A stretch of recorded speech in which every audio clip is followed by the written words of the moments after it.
تعيش صديقة النجم البرتغالي الشهير كريستيانو رونالدو لاعب فريق النصر السعودي جورجينا رودريغيز نقلة ثقافية كبيرة بعد انضمام رونالدو للدوري السعودي. وتجدر الإشارة إلى أن جورجينا ولدت في العاصمة الأرجنتينية بوينوس آيرس في الأرجنتين لأب أرجنتيني وأم إسبانية من مورسيا، بتاريخ 27 من يناير 1994. هي مؤثرة على مواقع التواصل الاجتماعي وعارضة أزياء، وراقصة وممثلة أرجنتينية إسبانية، عاشت في حياة هادئة طوال معظم حياتها المهنية المبكرة.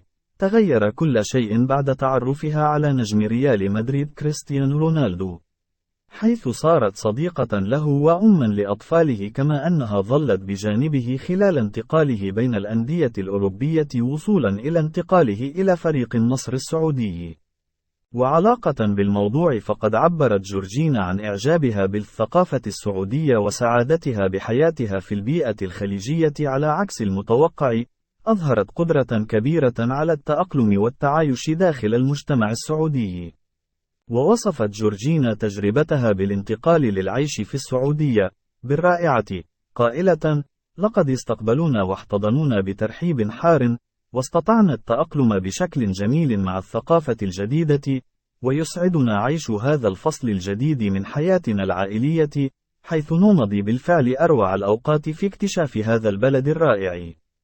وكشفت جورجينا عن تفاصيل حياتها وروتينها العائلي اليومي في مدينة الرياض، وقالت عن مراحل اليوم من حياتها: نتناول وجبة الفطور كلنا معا، ونستعد لليوم الجديد، ونأخذ الأطفال إلى المدرسة، وأذهب إلى النادي الرياضي، لأنني أعشق ممارسة الرياضة يوميا، وبعد ذلك أرتب المنزل قليلا، ونتناول طعام الغداء معا، قبل أن أنظم أنشطة الأولاد بعد المدرسة، كما قد نذهب أحيانا للتسوق.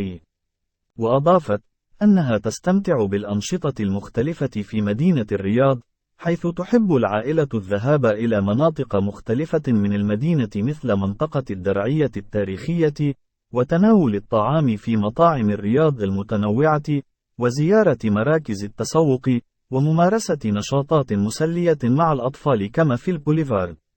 وعن تحول ثقافتها والتزامها بالثقافة العربية السعودية خاصة في ملابسها، قالت جورجينا إنها تأثرت بالثقافة السعودية، خاصة أنها عملت سابقا في مجال تجارة الأزياء بالتجزئة، وصارت عارضة أزياء، قائلة: هنا في السعودية أستلهم الأزياء من الثقافة المحلية بأسلوبي الخاص، أعشق ارتداء العباءات، ولدي مجموعة رائعة من جميع أنحاء العالم، أرتديها في كثير من المناسبات والفعاليات، أحبها فعلا. وقالت جورجينا إنها أدركت فور وصولها إلى المملكة أن كل القيم التي تؤمن بها وتعيش وفقها هي وعائلتها تتوافق تماما مع المبادئ التي وجدتها في السعودية، مثل كون العائلة أهم جزء في حياة الفرد، والاحترام المتبادل بين الناس، ومساعدة بعضنا بعضا أينما كنا. وعن الحياة الرمضانية لأول مرة في السعودية، قالت: بالنسبة لي شهر يتسنى لنا فيه تطهير أنفسنا من الداخل والخارج، والاحتفال بالحياة وبحب أحبائنا. هذه القيم متصلة كثيرا بقيمي، ونتشارك أيضا ارتباطا قويا بالإيمان والحب. وفي كانون الأول ديسمبر 2022 أعلن نادي النصر السعودي تعاقده مع النجم البرتغالي كريستيانو رونالدو بعقد يمتد حتى عام 2025، بعد فسخ عقده مع مانشستر يونايتد في تشرين الثاني نوفمبر الماضي.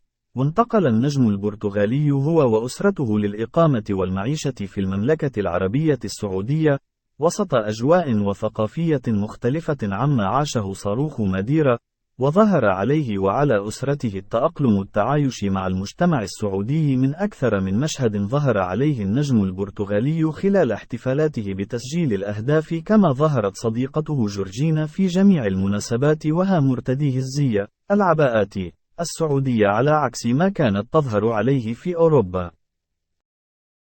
السلام عليكم، لا تنسوا الإعجاب بالفيديو والاشتراك في القناة تشجيعا لنا لنستمر بنشر المزيد إن شاء الله.